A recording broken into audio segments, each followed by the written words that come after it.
अनेकांच्या एक्झिट पोलनुसार बिहारमध्ये एनडीए सरकारला पसंती, मॅट्रिस आणि आयएनएस नुसार एनडीएला 147 ते 167 जागा तर इंडिया आघाडीला 70 ते 90 जागा मिळण्याचा अंदाज. चाणक्य स्ट्रॅटेजीज पोलनुसार एनडीएला 130 ते 138 जागांची शक्यता तर इंडिया आघाडीला 100 ते 108 जागांचा अंदाज.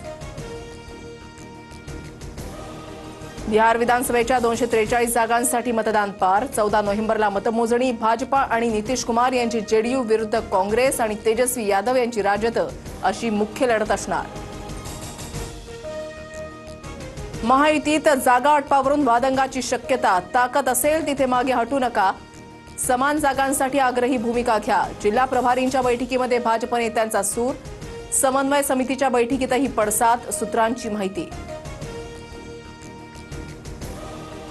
मिनी विधानसभेतही भाजपला सर्वात मोठा पक्ष बनवण्यासाठी प्रयत्न करा. महायुती जिंकली पाहिजे. उद्दिष्ट ठेवून काम करा. मुख्यमंत्री फडणवीसांच्या भाजप नेत्यांना सूचना. राज्यात सर्पकार परिस्थिती निर्माण. 3 साप प्रत्येकाची शेपूट प्रत्येकाच्या तोंडात अशी परिस्थिती. सगळेच एकमेकांना गिळायला बसलेत. उद्धव ठाकरेंचं महायुतीवर टीकास्त्र. दुसऱ्यांकडून काही गोष्टी होतात त्यावरून मला टार्गेट केलं जातं. सर्व नियमानं करतो. मला चुकीचं खपत नाही. 3 वेळा स्पष्टीकरण दिलंय. पार्थ पवार प्रकरणावरून अजित पवारांचं भाष्य. अजित पवारांना यावेळी मोदीही वाचू शकणार नाहीत. पार्थ पवार प्रकरणानंतर अंजली दमानी यांचा इशारा. मेघदूत बंगल्यावर बावनकुळेंची घेतली भेट. उद्या सकाळी मोठा गौप्यस्फोट करणार. दोषींना कडक शिक्षा देणार. जिथे असतील तिथून शोधून काढणार. पोलीस आयुक्तांसोबतच्या बैठकीनंतर शहांचा इशारा. प्रकरणाचा तपास वेगानं करण्याच्या सूचना.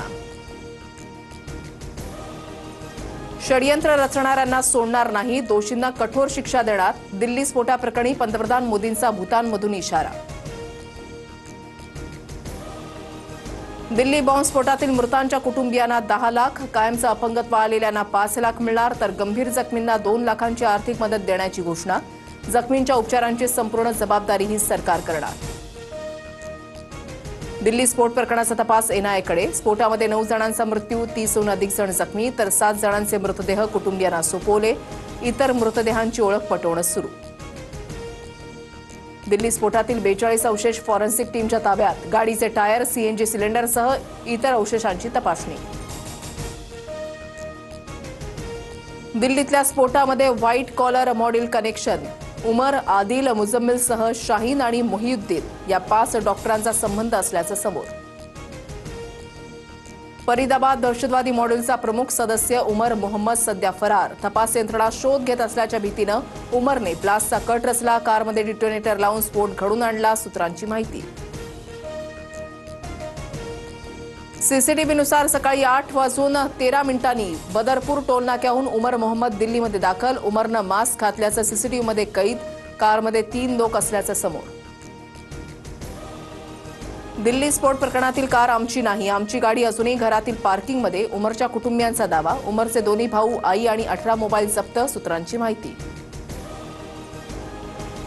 पुलवामामध्ये राहणारा तारिक i20 कारचा शेवटचा मालक असल्याचं समोर.